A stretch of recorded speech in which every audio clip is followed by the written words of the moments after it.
Hello friends, स्वागत है आपका हमारे YouTube channel GK with me में। तो आज की क्लास में हम शेयर करेंगे एक स्ट्रेटेजी के बारे में जिसमें आप एस्टेट और हरियाणा सीटी की प्रिपरेशन एक साथ कर सकते हैं। ठीक है, आप मुझे पता है हरियाणा में बहुत सारे ऐसे कैंडिडेट्स हैं जो हरियाणा सीटी के साथ साथ एस्टेट की भी प्रिपरेशन कर रहे हैं या एस्टेट के साथ साथ सीटी की प्रिपरेशन कर रहे हैं। ठीक है, तो अब ये सवाल आता है कि मतलब दोनों एग्जाम साथ साथ है ना, बीच में 5-6 दिन का डिफरेंस है, तो दोनों की प्रिपरेशन एक साथ कैसे की जाए।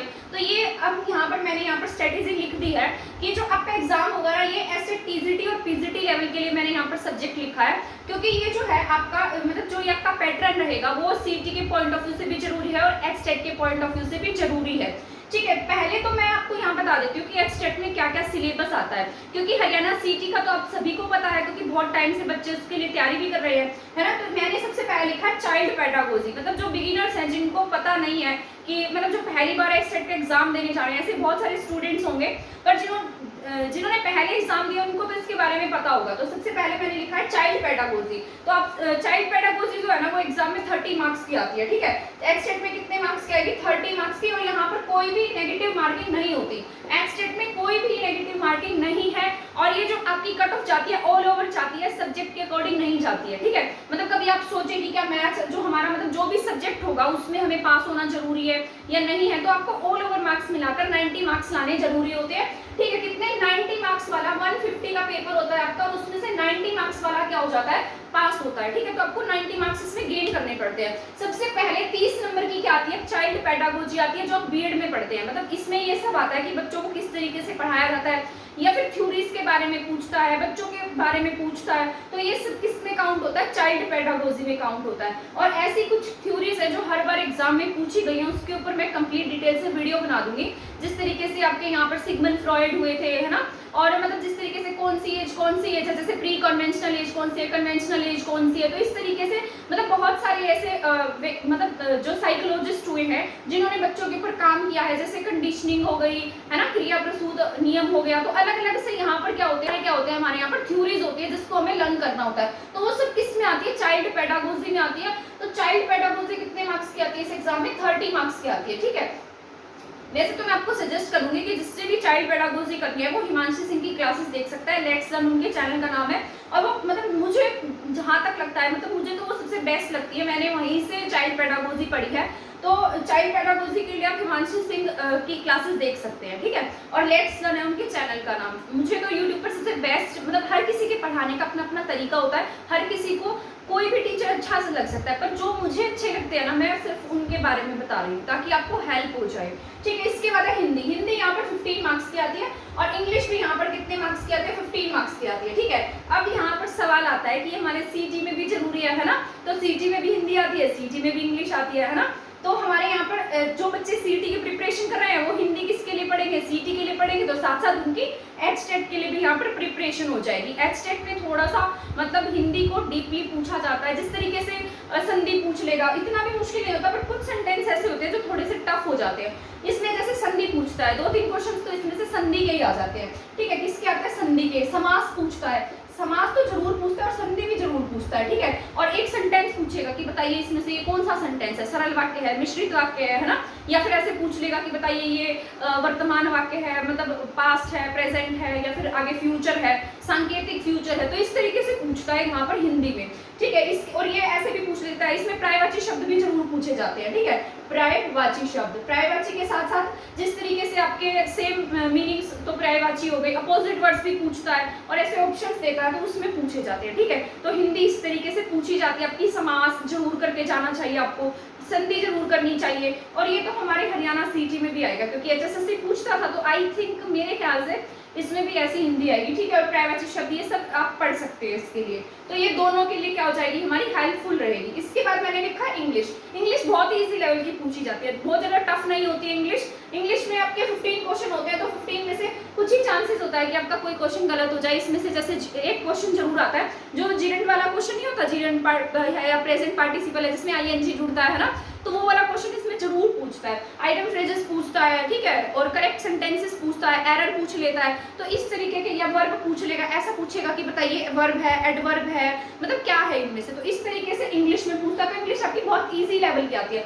तो हरियाणा सीटी के पॉइंट ऑफ व्यू से भी आप इसको पढ़ सकते हैं, क्योंकि अगर आप हरियाणा सीटी की तैयारी कर रहे हैं तो आप हिंदी और इंग्लिश उन दोनों के लिए पढ़ेंगे, तो आप एस्टेट के लिए भी इंग्लिश को पढ़ सकते हैं। ठीक है, नीचे गिर गया तो शायद ये एग्जाम के लिए बता रही हूँ, तो ये इंपॉर्टेंट होगा आपका। ठीक है, तो इंग्लिश क्या होती है, इंग्लिश भी आपके 15 मार्क्स की आएगी। तो टोटल कितने हो गए आपके यहाँ पर 30 मार्क्स हो गए। 30 की पेडागोजी, 30 के 2 सब्जेक्ट हिंदी और इंग्लिश। पहले पोर्शन में आपसे पूछा जाएगा चाइल्ड पेडागोजी, दूसरे पोर्शन में पूछेगा आपसे हिंदी और इंग्लिश। ठीक है, तो इस तरीके से पोर्शन बनाकर देता है। पहले पोर्शन में चाइल्ड पेडागोजी पूछेगा, दूसरे पोर्शन में हिंदी और इंग्लिश पूछता है। इसके बाद में है maths and reasoning and Haryana G K. तो थर्ड पार्ट हो गया इसका। कौन सा पार्ट है, थर्ड पार्ट। थर्ड पार्ट में पूछता है ये मैथ्स। 10 मार्क्स का मैथ आता है, बहुत इजी लेवल का आता है। ठीक है, इसके बाद रीजनिंग आती है। रीजनिंग भी बहुत ज्यादा टफ नहीं होती है। हरियाणा जीके में से कुछ करंट के क्वेश्चंस पूछे थे, पिछली बार पूछे गए थे करंट के क्वेश्चंस। ठीक है, और वैसे हरियाणा जीके पूछे थे, बहुत इजी आती है, बहुत ज्यादा मुश्किल नहीं आती है। तो कितने मार्क्स का हो गया, 30 मार्क्स का। हरियाणा जीके के लिए आप मेरे चैनल पर जीके देख सकते हैं, मैं आपको सजेस्ट करूंगी। ठीक है, इसके बाद है मैथ्स। मैथ्स क्या 10 मार्क्स का है, रीजनिंग 10 मार्क्स की है, हरियाणा जीके 10 मार्क्स की है। हमारी हरियाणा जीके की प्लेलिस्ट बनी हुई है, जिसको भी देखना हो वो जाकर मेरी सारी क्लासेस देख सकता है। ठीक है, इसके और मतलब ये ऐसा कोई धक्का नहीं है, अगर किसी को कोई और टीचर अच्छा लगता है तो वो वहां से भी देख सकता है। ठीक है, तो मैंने यहाँ पर लिखा है मैथ्स 10 मार्क्स का, रीजनिंग 10 मार्क्स की, हरियाणा जी के 10 मार्क्स की। तो कितने हो गए, 30 हो गए। तो ये 60 और 30 टोटल कितने मार्क्स हो गए हमारे पास, 90 हो गए हैं। इसके बाद पूछता है एक सब्जेक्ट। जो सब्जेक्ट मैंने लिखे हैं ये 30 मार्क्स के आएंगे, और इसके साथ में जो सब्जेक्ट होता है ना वो आपका 60 मार्क्स का है। ठीक है, मैंने यहाँ पर गलती से 90 लिख दिया था, तभी मैंने इसको एडिट कर यहाँ 60 लिख दिया है। ठीक है, तो जो सब्जेक्ट होता है वो आपका 60 मार्क्स का आता है, जिसमें भी आपने मतलब जिस भी सब्जेक्ट में आप मास्टर डिग्री की है, या जिस सब्जेक्ट में आपने बीएड की है, तो वो जो सब्जेक्ट होता है ना वो आपका जो मेन सब्जेक्ट होता है वो 60 मार्क्स का आता है। ठीक है, तो ये टोटल हमारे पास 90 प्लस 60 कितना हो जाता है, 150। टोटल हमारा जो पेपर होता है वो 150 मार्क्स का आता है। विदाउट एनी नेगेटिव मार्किंग आपको 90 मार्क्स लेने जरूरी होते हैं। तो आपको यहाँ पर जो सब्जेक्ट है उसका ध्यान रखना है। ठीक है, मैंने यहाँ पर गलती से 90 लिख दिया था, तो यहाँ पर क्या आएगा 60। मतलब सब्जेक्ट जो होगा ना वो आपका, जैसे अब मान लो किसी ने जो बीएड की है वो इंग्लिश सब्जेक्ट में किया है, मतलब इंग्लिश है, उसके पास मैथ्स है, साइंस है, जिस भी सब्जेक्ट से आपने अपना एचटेट का फॉर्म जो है वो फिल किया है। जैसे टीजीटी टीचर होते हैं, पीजीटी होते हैं मैथ्स, जैसे टीजीटी मैथ है, टीजीटी इंग्लिश है, टीजीटी साइंस है, या अलग अलग सब्जेक्ट होते हैं जिस तरीके से, है ना। तो वो जो सब्जेक्ट होता है ना वो आपका 60 मार्क्स का आता है। ठीक है, तो ऐसा कुछ नहीं है कि इसमें से आपको 60 में से भाई आपकी जो कट ऑफ जाएगी वो 60 में से जाएगी, ऐसा कुछ नहीं है। आपको टोटल में से 90 मार्क्स लेने होते हैं। ठीक है, और टोटल जो पेपर होता है वो 150 मार्क्स का होता है। 30 और 30 60, 60 और 30 90, 90 और 60 150। तो टोटल जो आपका एग्जाम होगा वो 150 मार्क्स का। स्ट्रेटेजी जो है वो आपके साथ में शेयर कर दी है। मैथ्स अब एक मेन पॉइंट रह गया सीटी के पॉइंट ऑफ व्यू से। मैथ्स आप पढ़ते हैं ना सीटी के लिए, तो वो इसमें भी आएगा। रीजनिंग पढ़ते हैं वो इसमें भी आएगी। हरियाणा जी के पढ़ते हैं वो इसमें भी आएगी, है ना। तो आपको कितना बेनिफिट है। साथ साथ प्रिपरेशन करेंगे, अगर मान लो बीच में से बहुत ज्यादा गैप हो जाता तो आपका थोड़ा सा मतलब वहां से ध्यान हट जाता।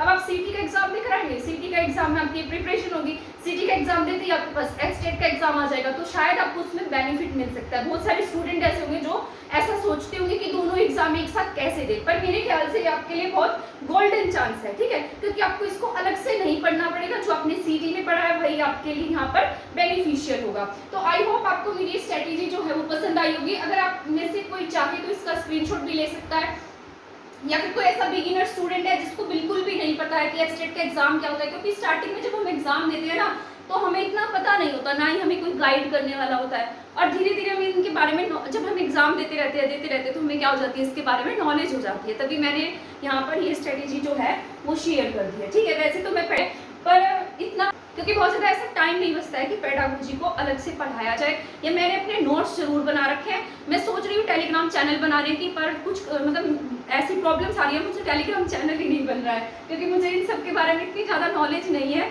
तो मैं चाहती, अगर मैं कोशिश करूँगी टेलीग्राम चैनल पर अपने पेडागोजी के नोट शेयर करने की, ठीक है। तो ये शायद आपके लिए हेल्पफुल हो, आप उसको रिवाइज कर सके, आपको अलग से लिखने ना पड़े, क्योंकि मैंने बहुत सारी जगह से इकट्ठा डेटा इकट्ठा करके अपने बहुत सारे नोट्स बना रखे हैं, तो शायद वो आपके लिए हेल्पफुल रहेंगे। तो अगर आपको मेरी क्लास पसंद आई है तो आप मेरे चैनल को सब्सक्राइब कर सकते हैं, मेरी वीडियो को शेयर कर सकते हैं, और ये आपको ऐसा लगता है कि ये वीडियो किसी और स्टूडेंट के लिए हेल्पफुल होगी तो आप इसको शेयर भी कर सकते हैं। थैंक यू, धन्यवाद।